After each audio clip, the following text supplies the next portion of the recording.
Call the meeting of the City of West Hollywood Rent Stabilization Commission, Thursday, January 9th, 2020, to order. If you can please join me in the Pledge of Allegiance.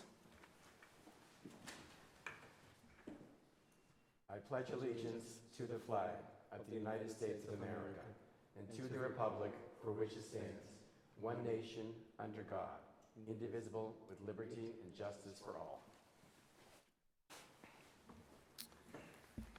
Madam Secretary, if you want to introduce yourself and then do a roll call. Hi, my name is Janine Gerard. I'm your new Commission Secretary. Welcome. Thank you. Commissioner O'Keefe? Here. Commissioner Kirpies? Here. Commissioner Maggio? Commissioner Martz? Here. Commissioner Charity? Here. Vice Chair Topchian? Here. Chair Bergstein? Present, and we have a quorum. Moving on to item 4, approval of the agenda. Everyone had a chance to review tonight's agenda. Any questions, additions, deletions? Otherwise, I'll entertain a motion to approve. Make a motion to approve the agenda for this evening. Second. All those in favor? Aye. Aye. Opposed? Thank you. Moving on to item 5, approval of minutes from the December 12th, 2019 Rent Stabilization Commission meeting. You all had a chance to review those. Any changes or corrections? I'll make a motion to approve. I will second that. I think we've been requested to do a roll call vote. I'm sorry. Yep. Commissioner O'Keefe? I have to abstain because I was absent. Oh, okay. Commissioner Kirpies? Aye. Commissioner Maggio? Aye. Commissioner Martz? Aye. Commissioner Charity? Aye. Vice Chair Topchian? Abstained, I was out. Okay. Chair Bergstein? Aye. Passes. Moving on to item 6, I don't see any public comment slips. Correct? That's correct. Thank you. Item 7, Manager's Report, Mr. Noonan. Good evening and Happy New Year. A review of the look-ahead calendar. We do have appeals scheduled for January 23rd, so make note of that. There are 2 appeals that evening, and so those 3 items that are set for discussion will be moved down the calendar to other dates. We do still have a note on here that the March 26th meeting room, the room is not available that night. I do believe at the last meeting the commission discussed that, but hadn't taken an action whether you were going to cancel that meeting or not for lack of quorum or otherwise. We do have a challenge because the room isn't available. So I'd like to hear your thoughts at the end of the meeting. We could perhaps look at doing a study session or other form at the community room here on site. I wouldn't want to move anywhere away from the park, however, because your bylaws and your duties do include a note that you do meet here at this property. Other items, a couple of general notes. At the last meeting, we did discuss the new state anti-rent gouging law that is now in effect, AB 1482. We are developing a chart for guidelines to help property owners renting in West Hollywood. It does include some helpful tips on based on property type and the year that it was built, what programs the units would fall under, whether it's our local full rent stabilization program, of course, our just cause eviction protections, and our relocation, both temporary and long-term permanent relocations apply to all tenancies regardless. And so we are making that point very clear on the chart. But then there's some other, I think that it's helpful for nuances in the state law because of the different, how it applies to different ownership, to different ages, and to different types. So as soon as that's available, I'll share that with the commission. Also, you may be interested to know that at the next council meeting, the 1-year lease term is on for the council's consideration. Additionally, we are taking the paint standards for historic properties forward that night, as well as a little clarification to how you calculate relocation fees for no-fault evictions. So that's my report. Commissioners, any questions for staff at this point? The question on the what do you mean recalculation for just with the increased percentage for the relocation fees? Oh, it doesn't change the dollar amounts. It just clarifies how you calculate it. We had some questions about how you would calculate the fees because here locally, we recognize that if there's two people living in one unit and they're not sharing expenses, they're essentially just roommates and they don't intend to live together when they move out, and one is a low-income person and the other one's a market person or above low income, that we wanted to provide the low-income fee for that household so that the lower-income person could benefit from the higher fee rate. There was some question, though, about how we written it, and in fact, that it looked like it could be applied to a household that was commingling their income, that just one person happened not to work. And so we wanted to clarify that, in fact, that's not the intention of it, is to provide that scenario where you have a household that's actually not low income, but receiving the low income fee, but that it's for those scenarios where you have two people living together not commingling their incomes. I have one further question. For the 1482, you said you're developing some information for residents and whatnot. Yes. Can we get a copy of that or be alerted when it's ready? Absolutely. So that will include, we'll have something in our newsletter. We're going to send out a postcard to all property owners that are not part of the rent stabilization program. And then we will put we're putting some information on our website. So I will send you a link to the website, a copy of the chart, and then of course, copies of the newsletter and a copy of the postcard. Great, thanks. You bet. I'm sorry if I missed this, but you said you're sending a postcard to all the landlords of properties that will be covered by the anti-rent gouging law. Is there also going to be a mailing to all the tenants in those properties? We don't know if there's tenants in all properties. Yeah. Okay. So is there... We can give some thought to the bigger buildings. I don't think that we had crossed that bridge yet. We're still working on the full communication strategy. Okay, thank you. Thanks. Interest, further questions at this time? Move on to item 8, commission comments. Yes, sir. So I have one. As we welcome Janine to your first meeting, we're celebrating a nice anniversary tonight. Our own Commissioner, Richard Maggio, is celebrating 30 years in service to the city of West Hollywood this evening. So I want to congratulate Richard Maggio on his 30 years of service and invite my fellow commissioners, just in talking to Richard, if we could all hang out after and take a picture with Richard. Congratulations.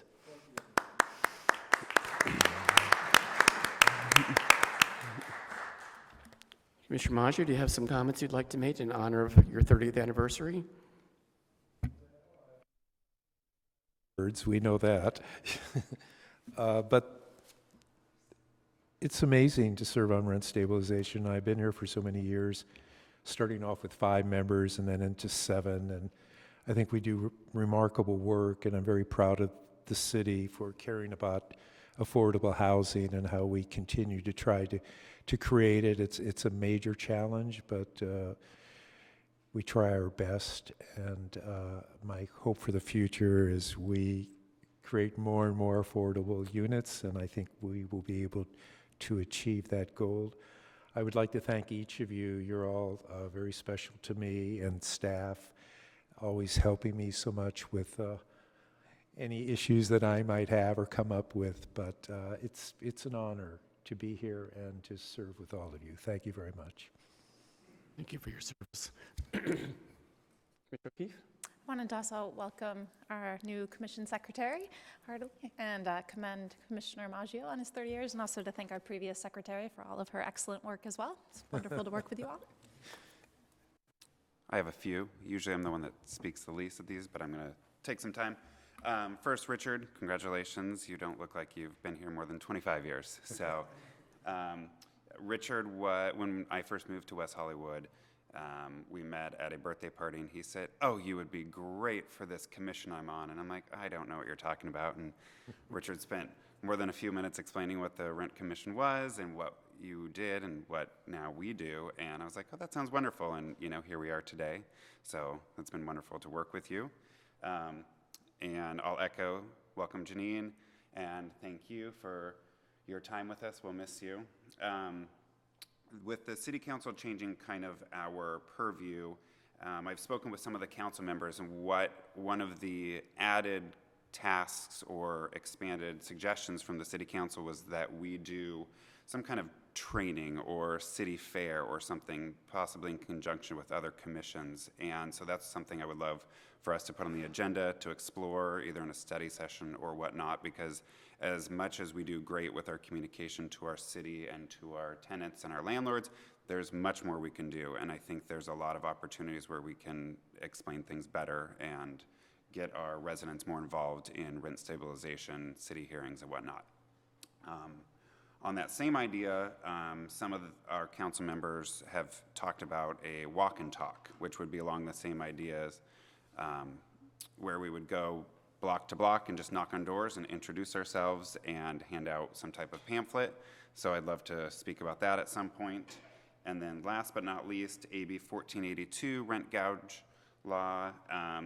One of my friends in West Hollywood received a rent notice that his rent went down $50 a month because of this. So it does work. And that is all I have. Thanks. Can I just ask, going back to your first point, you said you spoke to a couple of council members about an educational, could you just expand on that? I wasn't quite clear on what you were talking about. Yeah, a city fair, you know, something in the park here or one of our parks where, you know, on a Saturday we invite the whole community to come, and commissioners could be there, city staff could be there, we hand out pamphlets, other commissions could be there that speak about what they do, to kind of expand on what our role is and what the role of staff is to help both our landlords and our tenants in the city. And council members have said they would budget towards things we would need to provide education to the city. Maybe we could agendize that for further discussion at a upcoming council. And just, you talked about a handout going door to door. We actually have a top 10 list of rights for both landlords and tenants that was drafted a number of years ago. That might be an appropriate document to hand out, but I would be in support of agendizing those for future discussion. The commission comments? Okay. With that, we'll go into our appeals. Our first appeal is D-4187 CD2/D-4364R, 1201 North Crescent Heights Boulevards, units number 305 and 405. The appeal was filed by 1201 Crescent Properties LLC. Is there a representative from the LLC here? What's your name, sir? Yep, that's all right. And are the tenants here? Mr. Sudler and Mr. Pendergast? Sutler, sorry, Carrie. Mr. Pendergast? Okay.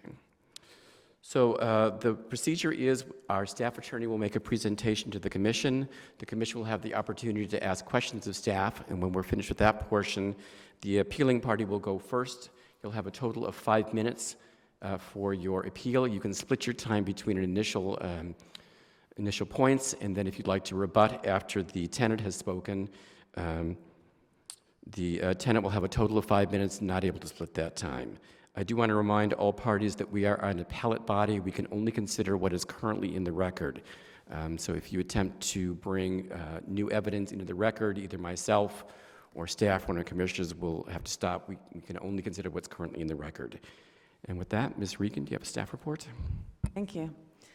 1201 Crescent Properties LLC, the property owner, submitted a compliance determination request to restore the rent on the following common area issues: repair the elevator so that it consistently lands level to the floor, and repair the elevator so that it consistently operates.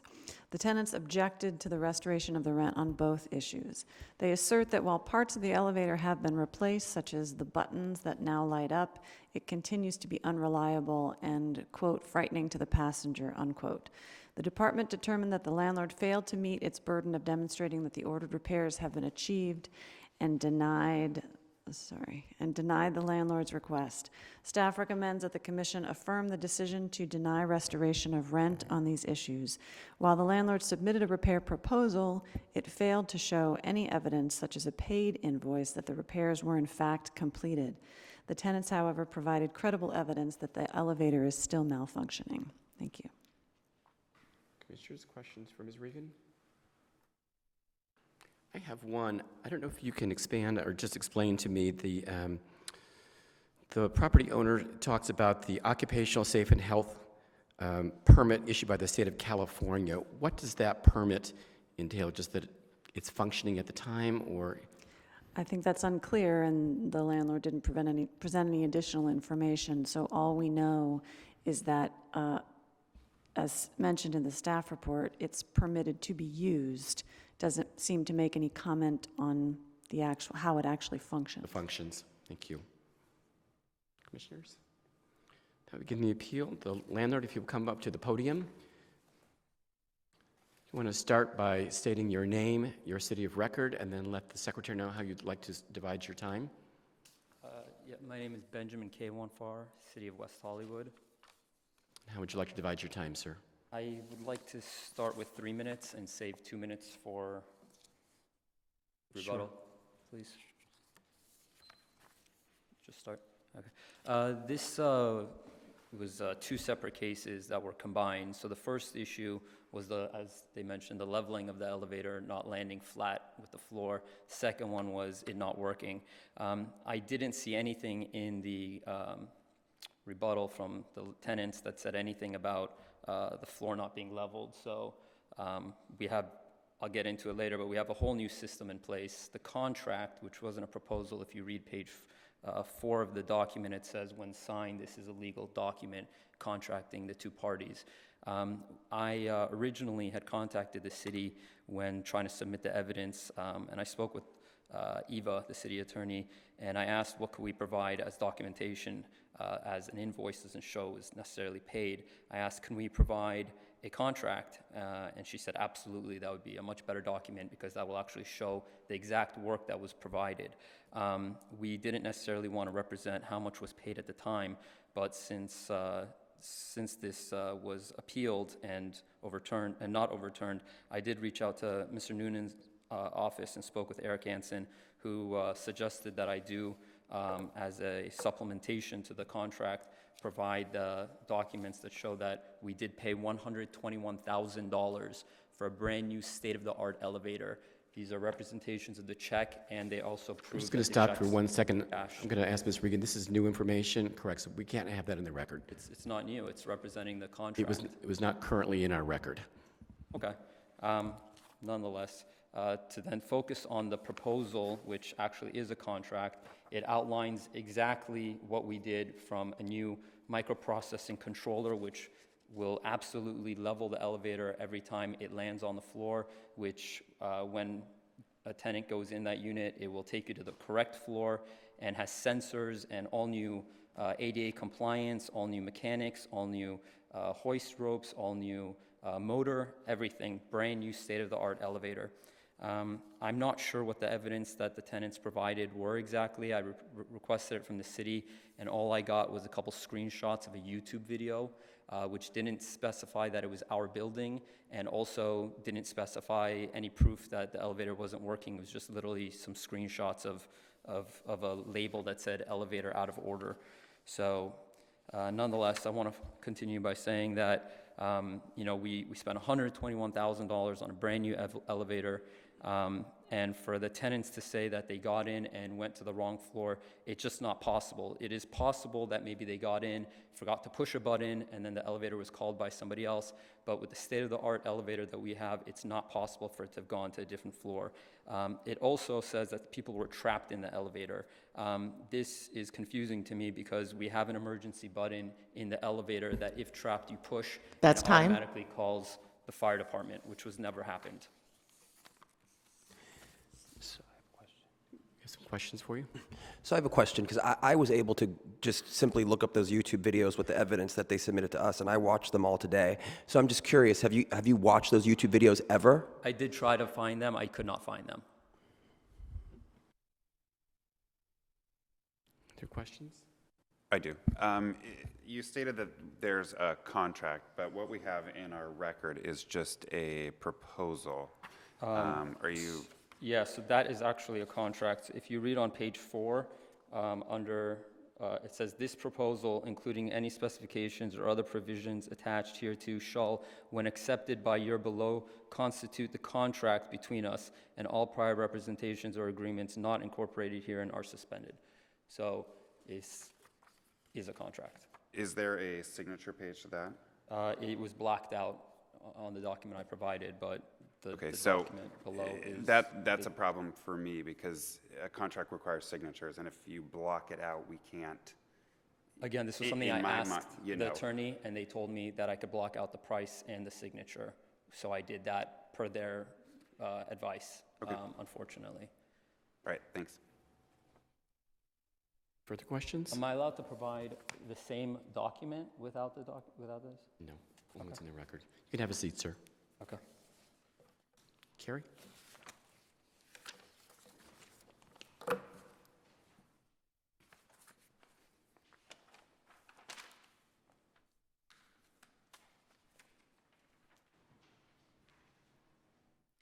You begin just by stating your name and city of residence, and then you My have a name total of 5 is minutes. Kerry Sudler. City of residence is West Hollywood.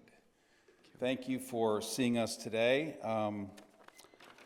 And my interest is really in the safety of the fellow tenants of the building and the normal operation of an elevator, as many of us have come to believe an elevator ought to act. As of today, the elevator panel, which determines the floor and operability, is broken. It is stuck on basement level with a red circle and a line through it and a capital C. And I don't know what that stands for, but obviously there is an error. So it thinks it's always in the basement, no matter what floor it lands on. I have pictures of that as well if needed. I have a list of dates which conform to many of the videos you've already seen.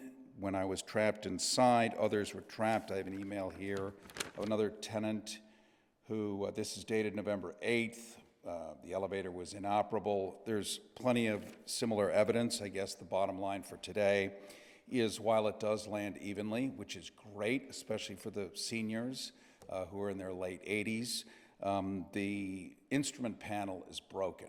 And so the elevator perpetually thinks it's on the basement with a red circle and a line through it. It also, within the last 2 weeks, the fire department was called out to extricate somebody out of the elevator. It had malfunctioned that badly that it required, should we say, adult supervision. Beyond that, I could only echo what many others have said, what the videos reflect. As of today, that's where we stand. Questions? Shamaggio? I'm sorry? How many floors does your building have? 5 floors. All right, thank you.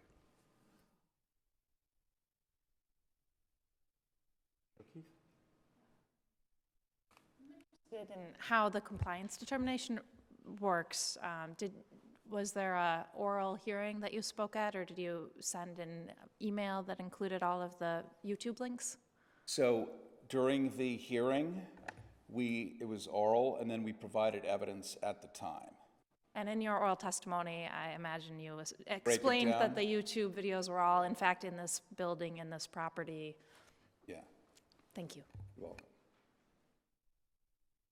There are other YouTube videos that are not mine, that belong to other tenants.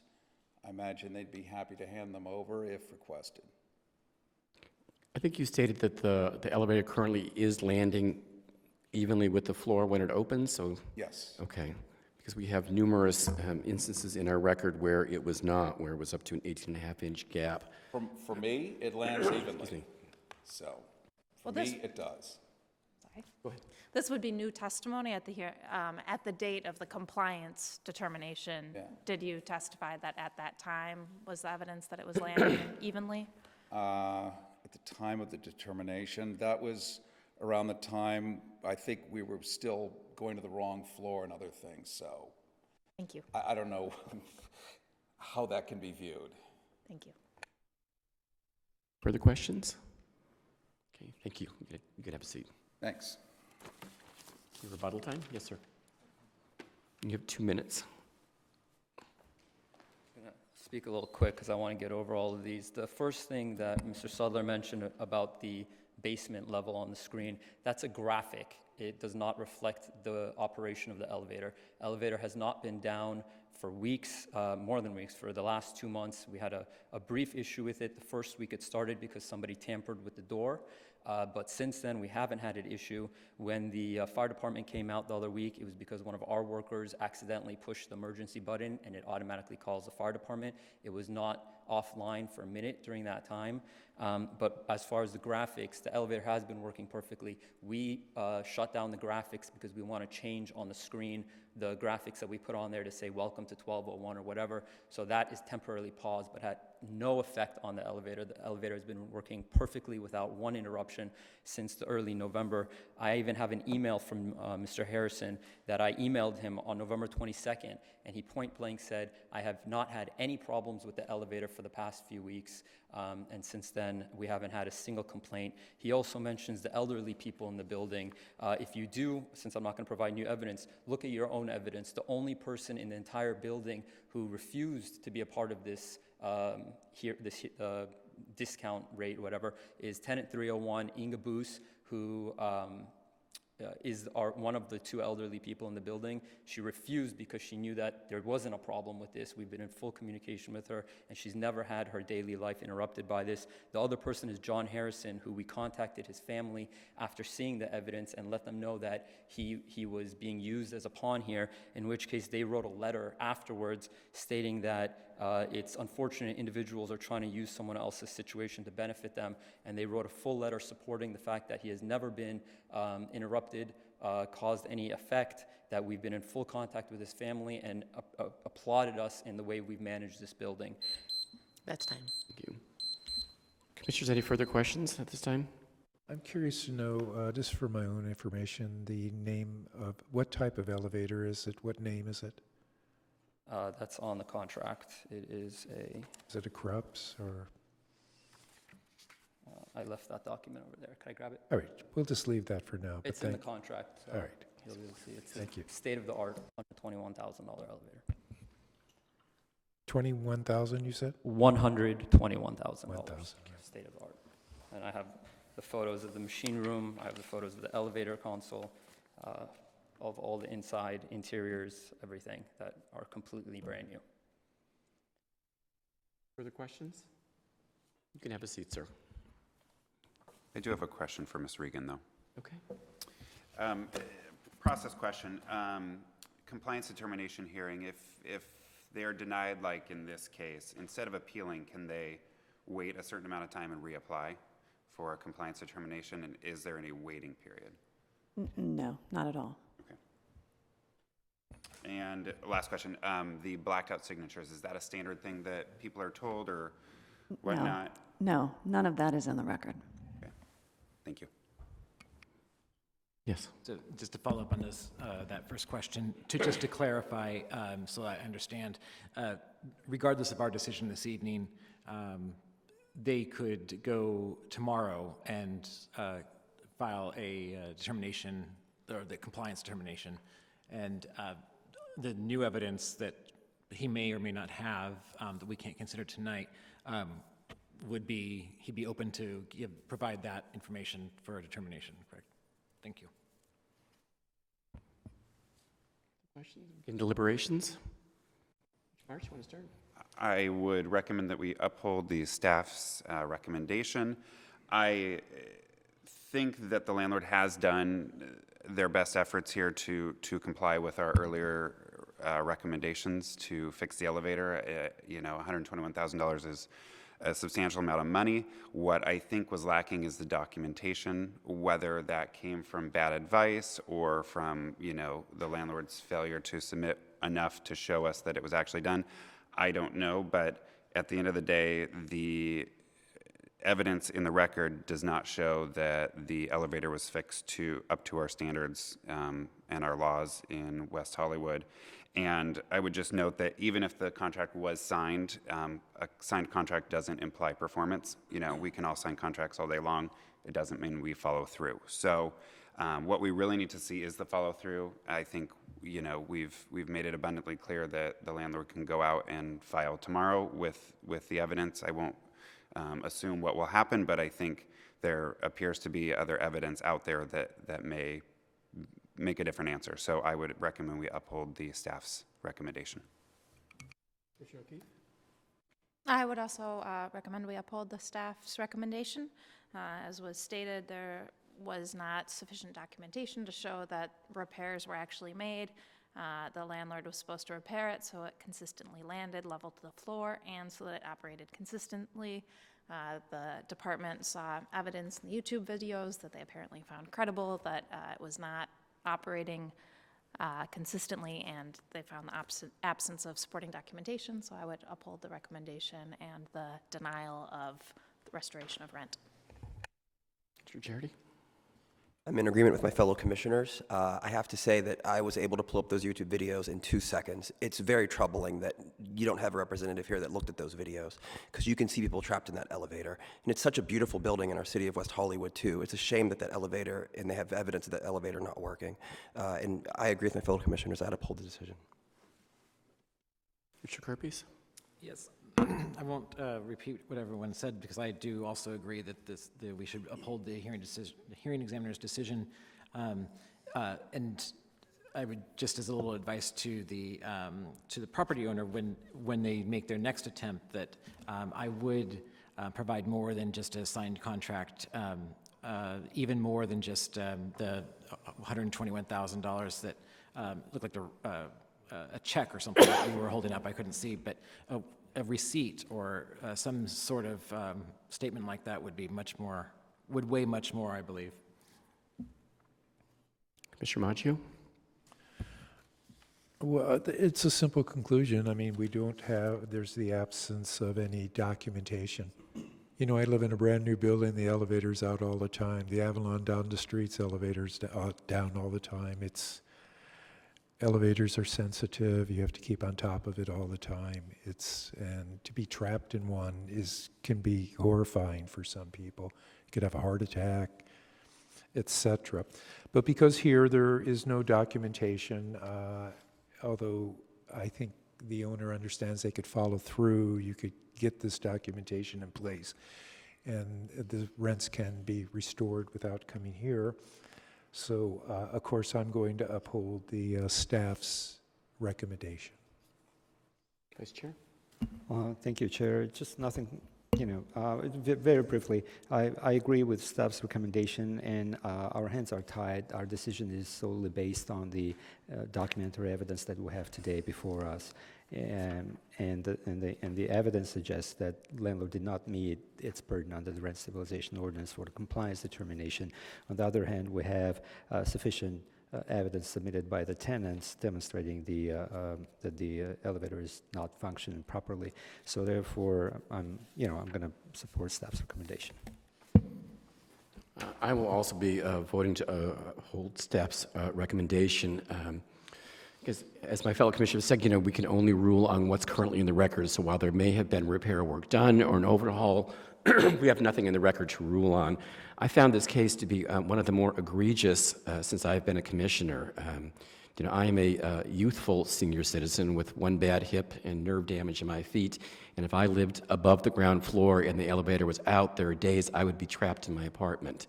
So for anyone, whether you are able-bodied or not, to not have use of an elevator, I find most troubling. I know we have at some point in time, we have a staff report coming up on elevator maintenance, but everything in the record that we currently have points to the fact the elevator was not functioning properly. So I will be voting to uphold the hearing examiner's decision. And as my fellow commissioners have said, if the work has been done and the owner wishes to file tomorrow for compliance determination to show that the work has been done, certainly within their right. With that, I will entertain a motion. I'll make a motion. A resolution of the Rent Stabilization Commission of the City of West Hollywood affirming the denial of the compliance determination request in D-4187 CD2 and D-4394R, which is 1201 North Crescent Heights Boulevard. Second. Madam Secretary, can we have a roll call vote, please? Commissioner O'Keefe, Aye. Commissioner Kirpies, Aye. Commissioner Maggio, Aye. Commissioner Martz, Aye. Commissioner Charity, Aye. Vice Chair Topchian, Aye. Chair Bergstein. Aye. Motion passes. If any parties have questions of staff, feel free to approach them at the end of the meeting. With that, move on to our second appeal tonight, D-4475, 950 Larrabee Street, apartment number 210. The appeal was filed by Alan Broidy. Mr. Broidy, are you present?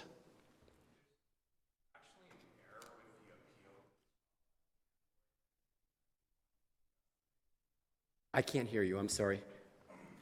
The appeal was filed by the landlord. The appeal of the hearing examiner's determination was filed by the landlord, 1991 Investment Company, LLC. Who was, is that correct? Mr. Broidy was a representative of the company? Okay. So is there a representative 1991 present? I am. My name's Mark Cohen. You can have a seat, sir.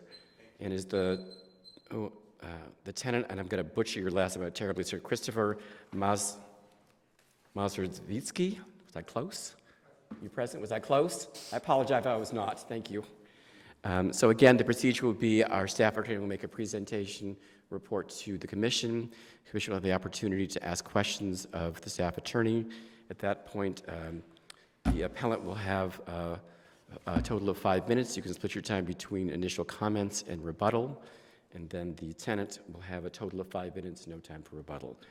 With that, Ms. Regan. Thank you. Tenant Christopher Mazerzvitsky filed an application for a determination of the maximum allowable rent, or MAR. Following a hearing, the hearing examiner determined that the MAR for the unit is $1,795. In reaching his conclusion, the hearing examiner acknowledged that the tenant had received a $500 discount off the rent as compensation for resident manager duties.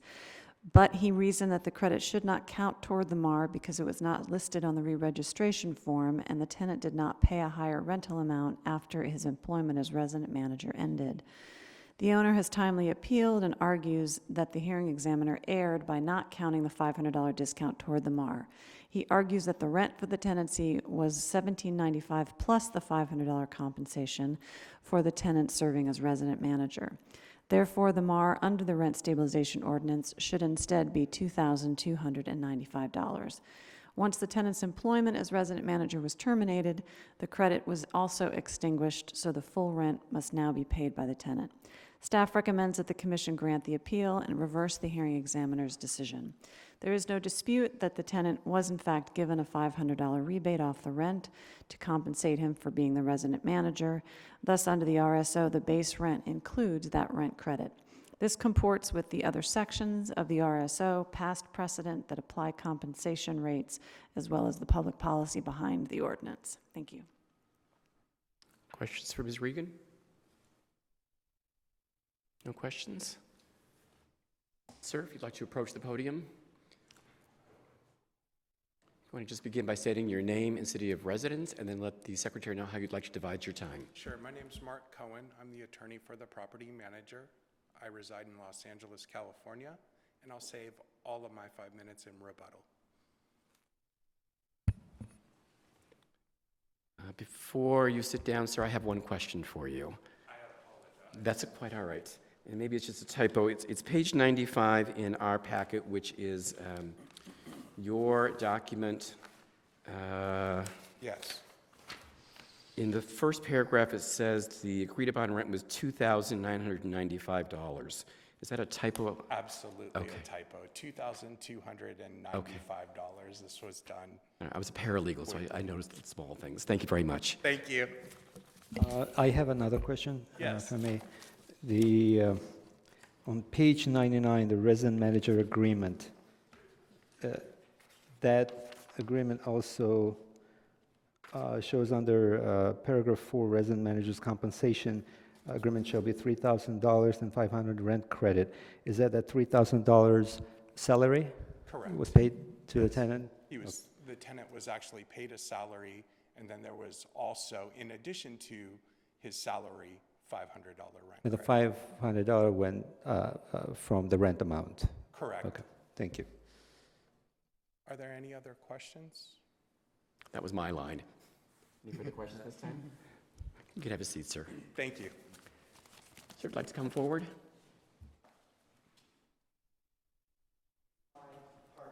Sure. Both just state your names for the record, and then you have a total of 5 minutes. My name is Christopher Mazerzvitsky, and currently reside in West Hollywood, California. And I'm Nathan Orman in West Hollywood, California. I only have one thing to say about it, and in the conclusions of law and the decision hearing from the examiner, they put in that the $500 rental concession was for Unit 208, which was included in the lease agreement. However, it was terminated when we moved over to Unit 210 from abandoning the unit itself in 208 to 210, and we got a new agreement, a lease agreement, that was oral when we moved in for $17.95, and that's why we continued to pay that amount until he was no longer manager and we became tenants and still continued to pay the $17.95. And regarding like my salary and stuff, that was also for multiple properties for outside of Los Angeles, not just for West Hollywood. Yeah. And then if we could use the rest for rebuttal, that'd be great. No? Commissioners, questions? You don't have time for rebuttal. It's Okay. 5 minutes, that's it. Okay. That's all we have then. all I have. This is our first time, so we're experiencing it with the command as well. Commissioners, questions? I have one. Sure. Well, this rental agreement is for Unit 2, as you said, 208, and then you moved to Unit 210. Correct. When was that, when you moved to? Into 210 approximately end of January of last year and beginning of February. And there was no written document signed when you moved? Any lease was signed, had to do from the 1991 investments, they always sent over something to me. For 208. Yeah. And then 210, it was an oral agreement when we moved over in February of last year. The oral agreement, when you moved to 210, did all the terms and conditions of the 2008 agreement transfer to Unit 210 based on the oral agreement that you had? That's what we assumed, so yes. So you continue to be paid the same salary, and you had the same $500 deduction. So then why do you believe that the amount of the rent that is identified as $22.95, that part didn't transfer to Unit 210? So if everything transferred to Unit 210, all the terms and conditions, why this particular term didn't transfer? I just want to know. There was no argument in that we didn't think it did. It was just that the hearing examiner's decision on the conclusion of law stated that it was abandoned, the agreement was abandoned from 208, the written one. Okay. And then it created an entirely new one that was oral from my understanding of this, and there's nothing on paper that states anything, so but I just wanted to make sure that was considered in there, that's all. Got it. But your understanding was that that part is also transferred to you? Yes, yes. All right, okay, thank you. Thank you so much. Of course. Skip 1 second. Commissioners, any further questions? Okay, thank you. You can have a seat. Rebuttal? You have 5 minutes for your rebuttal time. I will keep this very short. The employment agreement transferred over along with the $500 credit. The tenant essentially just admitted that, so I think there's no dispute here, and the rent should be $2,295. Are there any questions that you may have? Sorry to keep stealing your line. Question. Commissioner Kerpies? I'm very curious. The tenant completed a very extensive lease when they moved in. One of the longer ones I've seen. It was even noted by the hearing examiner. Why would the landlord not do the same,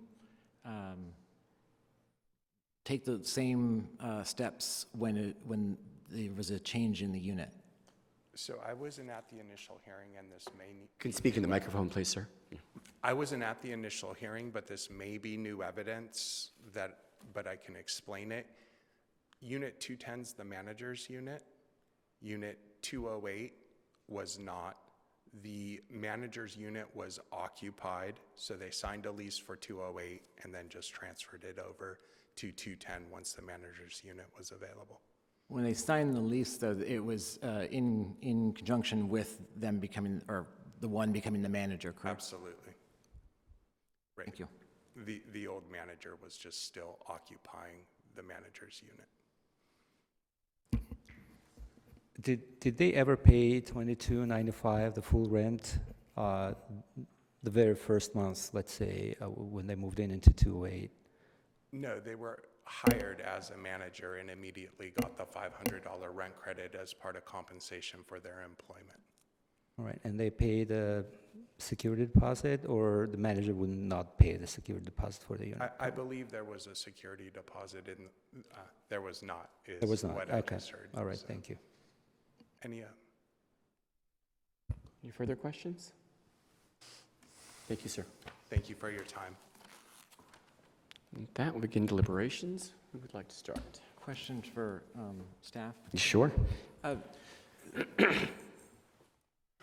think ultimately we know what's fair and what, and I know how I'm going to be deciding, I believe, based upon the evidence and the testimony here today. But can you tell me, when there's a change in units, they would, under our current law, be required to file a re-registration form, even in this situation? Or does that only kick in when they raise the rent? No, so the re-registration form is due upon a vacancy. I mean, that's not really pertinent here, so I haven't really analyzed whether that would be required. There are a couple of re-registration forms in the packet. I don't know which units they apply to. And then, I guess my other question is, well, that's all right, thank you. Commissioner Kerpis, your question was about re-registration form for Unit 210? Yes. It just mystifies me that they would be so thorough on Unit 208, but yet do nothing for 210. Just from what I read in the record, it appeared that it was just temporarily in that first unit. They were just waiting for the prior property manager to vacate the premises. But I think you're correct. It's one of the more extensive leases I've ever seen in my years of being a landlord. It is a little mystifying as to why they didn't do new documentation for the new apartment. Sure. My question is for the legal counsel. Ms. Regan, is it true that the presumption is when, or maybe even under the Muni Code, when the tenant moves from one unit to another unit, the new unit, whatever happened in the prior unit, that doesn't exist unless there is a written agreement executed. So the new unit, the tenancy, resident occupancy in the new unit will create completely new terms and tenancies, and whatever the verbal or written agreement would be for that unit may be completely different from 208. So in other words, the verbal agreement for the written agreement for Unit 208 that they had not necessarily would transfer to the terms and the conditions to the Unit 210 if there's no written agreement. No, I don't think there's any, that's not really a dispute here. No one is saying that somehow the terms and conditions are no longer relevant. It sounds like there's an agreement that whatever the lease carried over into their new unit. Because my thing is, they ask the question to the tenant, and I kind of know what I'm going to be, how I'm going to be voting for. But I wanted to clarify. So the actual payment of $17.95, the discounted or the compensated rate, the actual payment of $17.95 for Unit 210, wouldn't that be the legal rent for that unit established? No, that's not how that works. I think I've analyzed what the relevant issues are in the staff report. I'm not quite sure I understand what you're asking, but if there's a gap in the analysis, please let me know, and I'll try to explain it. It's just basically my thought is, yes, the tenant was hired as a manager and moved into Unit 208 with establishing rent $22.95. That's the rent amount, the price for the unit. The value of the unit of 208 was $22.95. Once the tenant moved to unit 210, whatever the amount was paid for that unit, that would be the initiation of the No, not rent necessarily. amount. No, not at all. Not at all. We need to go by, it depends on the facts of the case. So you need to look at what the facts are that are in the record. So the only facts we have in the record, there's no indication that there was an agreement that this new rent was suddenly the rent for, that there was any difference between 208 and 210. I know, and that's what the tenant testified about, but I'm just And there's no thinking. law, Okay. there's no law that you're referring to. That's that what I just requires wanted that. to verify, Yeah. if anything in the ordinance or in the state law or anywhere else. No. All right, thank you. Commissioner O'Keefe? Ms. Regan, you mentioned that this, your recommendation was consistent with past decisions in the RSO and public policy. Would you mind just explaining a little bit more about if we've had any other cases in the Rent Stabilization Commission where there was a similar situation where you have a written lease, somebody moves to a different apartment with a different unit, and the MAR can So be I've determined? referred to the past precedent in the staff report. And I think the decision is also there. So that's one of the ones I was referring to. I don't know any off the top of my head. Okay, that's fine. Thank you. Are there questions for Ms. Regan? We'd like to begin deliberations. Sure, I'll start. I think this is partially a contract law question, and then we have to look at what facts we have and not what our gut says. And in contract law, the initial contract is what we go by. The written contract is always going to be our guiding light unless we have something otherwise. And I think in this situation, it's clear, I don't think either party disagrees, that the starting rent was the 2295 with a discount applied. And as much as there can be statements that there was an oral agreement, I don't think we have any proof to that. I think there was, just a statement about it, but beyond that, all we have is one lease for $22.95, and once the tenants moved into the new unit, that discount went away because they were no longer fulfilling the duties as a property manager. So I think based on the evidence we have in the record, the staff's recommendation is correct that the rent should be the $22.95, and we should overturn the hearing examiner's decision because of that error. I concur with that assessment. I would agree with the staff recommendation and overturn the hearing examiner's opinion. I also agree. It's just an important lesson for everybody involved to learn that you have to get important things in writing. And it just, based on the evidence that we have, I also agree that the MAR is $22.95. So, based on my reading of the facts, I agree that I agree with staff's recommendation, but only for two reasons, and that's because one, there seemed to be consistency throughout the testimony in the hearing examiner's hearing that there was an agreement. It was reasonable to believe that the $500 reduction would transfer over, and because they admitted it, or they mentioned it here tonight. Had it not been for those, if they had been silent during the hearing the hearing that took place in front of the hearing examiner, and the hearing examiner concluded the conclusion that they did, I would have to uphold the decision because that's the facts that were in front of the hearing examiner, with the exception of this understanding that the 500 went over. So I support what staff is saying. I disagree, though, with the simplicity of just saying because there was a document for 208, it transfers over to 210, because we have an issue in West Hollywood right now that we've been dealing with for years where we're trying to move or trying to give the option for let's say a senior who lives on a higher floor to a lower floor. They're giving up a tenancy. Like that is a vacancy.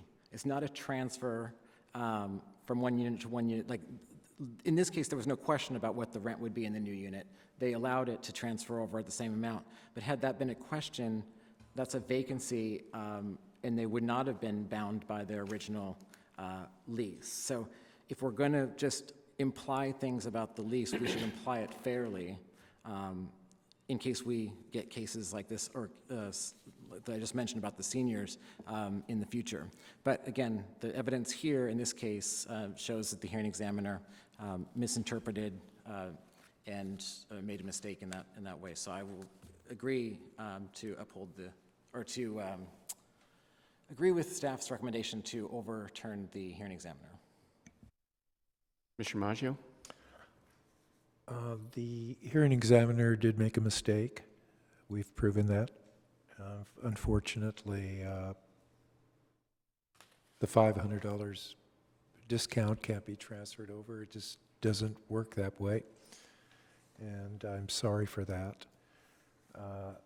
The maximal allowable rent for this unit is $2,295, so I'm going to support the staff report. Vice Chair? Thank you, Chair. Just a couple of comments. I don't believe this case as simple as it seems like.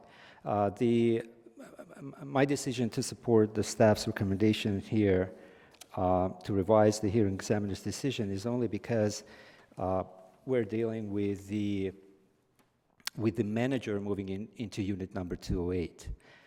If this was a tenant, not a manager, so decision should have been different, the outcome of this case. The person who moved into Unit 208 signed an employee agreement and established certain terms as an employee manager with the landlord, that he got paid salary and the rent discount, etc. So this is a completely different type of value established for Unit 208. And when the manager moved to Unit 210, and per the tenant himself acknowledging that all the terms and conditions of the previous contract, including the value of the unit, the price of the unit transferred to Unit 210, so we have no choice to say that yes, the value of the Unit 210 is the same as the value of the Unit 208, which is $22.95. But I don't want this tonight's ruling to set precedent for other cases if we will have in the future when, let's say, the tenant moves into Unit 208, pays a certain rent, and then moves to Unit 210. Let's say the tenant in Unit 208 got a rent concession for some reason because it was a good tenant, got the rent concession $500 or whatever, the same amount, yeah, and then moved to Unit 210 and paid the very first rent of $17.95 for Unit 210, that very first rent receipt would establish the value of that unit in absence of a written rental agreement, because it's a completely new tenancy established under the state law. The unit would become decontrolled, and the first check received for that unit would establish the value of that unit 210. If it's a tenant, not a resident manager. So I just want to, I'm going to support the staff's recommendation for that reason, because it's the manager who moved to Unit 208 and then transferred to Unit 210. But I want to make sure that it is kind of recorded that I don't want this to become a precedent for all other cases that we might have in the future. So, and based on the tenant testimony confirming all the conditions and terms transferred to Unit 210, I'm going to support staff's recommendation in this matter. Thank you. I would agree with my fellow commissioners. Aside from Mr. Vice Chair, I do have to, for me, this is a very clear and straightforward decision. It's really clear from the record that the rent was $22.95. It's clear from the employment contract there was a $500 rebate, discount, however you want to term it, during the terms of the employment. The employment was clearly at will, could be terminated at any time, at which point that $500 discount, rebate, whatever you want to call it, went away. It's also, for me, clear in the record that the owners made an accommodation to the prior manager, allowing them time to relocate to another unit, another building. I'm not sure where they went, so that the manager's unit was not available at the time that the tenants moved in. That transferred from one unit to the next. So I will be voting in favor of staff's recommendations. And with that, I will entertain a motion. I'll make a motion. This is Resolution RSC 20-566, which is a resolution of the Rent Stabilization Commission of the City of West Hollywood reversing the hearing examiner's decision on D-4475, which is 950 Larrabee Street, apartment 210. I will second that. Motion and a second. Madam Secretary, can we have a roll call, please? Commissioner O'Keefe, Aye. Commissioner Kirby's, Aye. Commissioner Maggio, Aye. Commissioner Martz, Aye. Commissioner Charity, Aye. Vice Chair Topchin, Aye. Chair Bergstein. Aye. Motion passes. Again, if any parties have questions of staff, you can feel to approach them at the end of the meeting. With that, moving on to item 10, I don't have any public comment slips. No, thank you. Item 11, commission comments. Yes, Mr. Chair, do we want to decide this evening on the March 26th meeting to be or not to be? Since we need it to be here, and we're not going to be able to be here, what should we do with this? I have a question for staff on that. I know that City Council just amended our bylaws, I think, that states that we meet in this room. Are there no exceptions to that bylaw if the room is not available? I'd suggest let's hear if we have a quorum that evening and a desire to meet, and if so, I will check in with the city clerk and see if in fact we have some flexibility to meet upstairs in the community room. If there's no quorum, then we know what that meeting, that the meeting is canceled. I will still look for future and find out, but it may not be as immediate. If there's an immediate need to look for the room, then I'll do that immediately. So why don't we find out if there's actually a quorum and if the meeting, if the commission desires to meet. The second part of that question would be, how would we determine if we will not have a quorum for a public meeting, but we may wish to hold a study session? Are those two separate issues? You would still need a quorum for the study session. So I think that's might be a tougher discussion whether we do not have a quorum for our regularly scheduled. So I think it was me who hesitated last month, and otherwise I think it seemed as though we were proceeding with canceling the meeting. But I hesitated and offered the suggestion that if we had items to talk about, and we've talked about in the past doing a meeting, the commission has wanted to do a meeting over on the east side, that I was suggesting that that would be an opportunity for us, if we had stuff to talk about, to do, or possibly an opportunity to do that. But if we don't have things to talk about, I'm not objecting to canceling the meeting. I just find it as an ideal opportunity. Since this room isn't available, it would make sense to hold a special meeting off-site at the other location. And I think it would be a study session because those aren't normally filmed anyway. But again, if we don't have stuff to talk about, it's kind of, I don't need to push for a meeting. Why don't we wait and see if there is any other available space, and then we could decide our next meeting. Going back to Mr. Noonan, so following what Commissioner Kirby suggested, I'm always in favor of meetings on the east side, but again, I don't know if our bylaws, which have been amended to show a meeting here, are we allowed to? Ms. Regan shaking her head no. It's very clear. It says that the commission meets here. Regular meetings, I believe. Yeah. I don't have a copy of the bylaws in front of me, but I've looked at them before. But I don't have them in front of me. But I believe that should the chair call a special meeting for a special time and location, it has to be, noticed and everything. But our regular meetings, yes, have to be here once a month. We'll look into it. I doubt that they would, if the regular meetings have to be here, I don't know why there would be, you can have a special meeting somewhere else. I mean, the whole purpose is to make sure the public knows where the meetings are and can attend and if they're filmed. So this is about making sure the public has input. None of us are hiding from the public by any means, but this is something the commission's talked about for a long time. But again, I think we first need to find out if we even have things to talk about. I'm going to suggest that we punt this decision until our next meeting. Mr. Noonan, if you can find out what's allowed under the bylaws, if we could indeed hold a meeting at another location, and then we vote on it at that point. That be acceptable to my fellow commissioners? Yes. Yes. Okay. Continuing with commission comments. I want to mention that we are approaching the annual Greater Los Angeles homeless count, which will be taking place, I believe for City of West Hollywood, it's the 23rd, but basically it's the 22nd and 23rd of next week. Or maybe also, yeah, 22nd and 23rd. But you can go to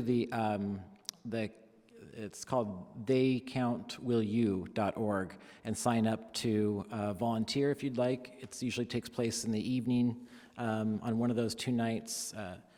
And I don't know if you'll necessarily get to volunteer in West Hollywood because they may be full, but they need help at several locations in our area. So please go to that website. Again, theycountwillyou.org. I have one. I'll follow up on Commissioner Kirby's. It's actually 2 weeks, and it will be on the 23rd. I've done it before. It's very rewarding and fulfilling, and the purpose of it is that the funding that a lot of the homeless organizations, the cities, the counties, and whatnot get is based on how many homeless people are in our areas. So the more accurate we are, the more funding we'll get. And every city and every county has problems with undercounting people who are homeless. So the better we can do and the more we can help, the better. I will be out of town, but I urge people to join in. Comments? I'd like to go back to Commissioner Martz.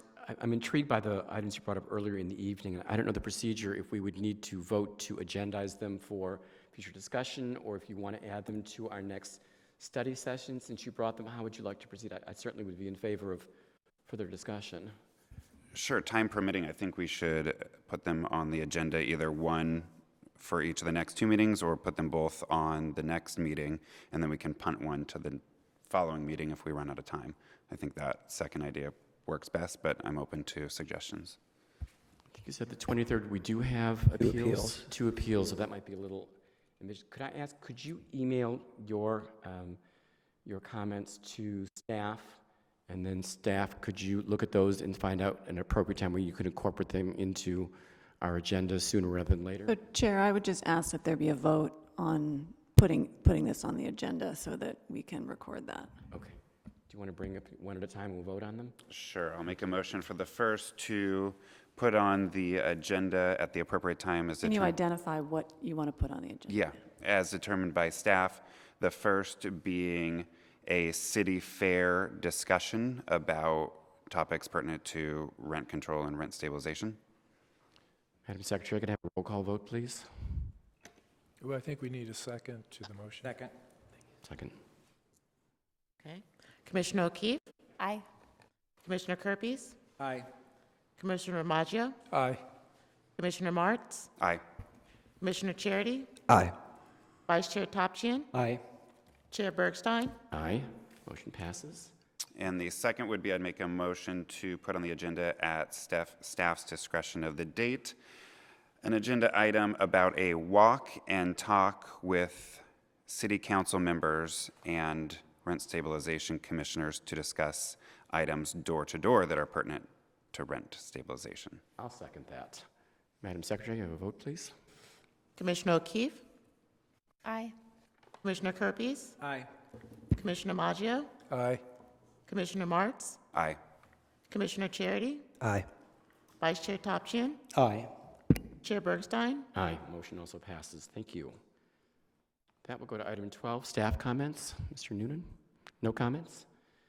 Then we will adjourn to the next regular meeting of the Rent Stabilization Commission. It will be held 7 p.m. on January 23rd, 2020 in this room, the West Hollywood Park Public Meeting Room, Council Chambers.